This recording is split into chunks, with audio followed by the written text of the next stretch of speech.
আসসালামু আলাইকুম। আপনাদের সবাইকে বাংলার গুটিবাজ চ্যানেলের পক্ষ থেকে স্বাগতম জানাচ্ছি। আজ আমার বিষয় হলো গলদা চিংড়িতে বিষাক্ত জেলি, এর যেন টাকা দিয়ে মৃত্যু কেনা। বর্তমানে মাছের বাজারে মোটা তাজা গলদা চিংড়ির বেশ কদর দেখা যায়।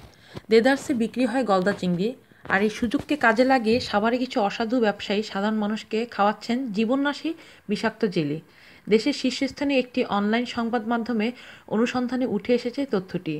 গলদা চিংড়ি বিক্রির আগে তাতে বিষাক্ত জেলি দেওয়া হচ্ছে, যা ক্যান্সার সহ বিভিন্ন রোগের কারণ হতে পারে বলেছেন ডাক্তাররা।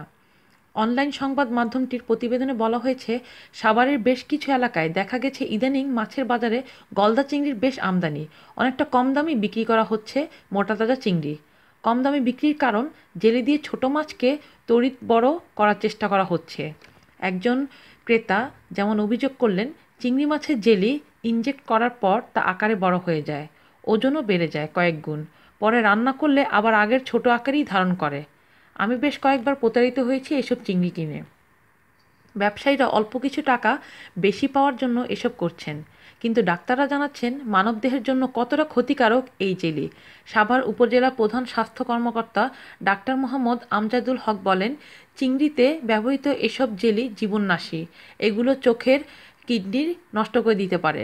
ধীরে ধীরে মানুষ মৃত্যুর দিকে ধাবিত হতে থাকতে পারে। চিংড়িতে জেলি পুশ করার ঘটনার সত্যতা নিশ্চিত করে সাভার উপজেলার সিনিয়র মৎস্য কর্মকর্তা ফারহান আহমেদ বলেন, আমরা প্রতিদিনই বাজারে মনিটরিং করি। জেলি মেশানো চিংড়ি মাছ, জাটকা মাছ, রাক্ষসে মাছ সহ নিষিদ্ধ মাছ জব্দ করে বিক্রেতাকে বিভিন্ন মেয়াদে সাজা দেওয়া হচ্ছে। আমার চ্যানেলটি ভালো লাগলে সাবস্ক্রাইব করতে ভুলবেন না। ধন্যবাদ।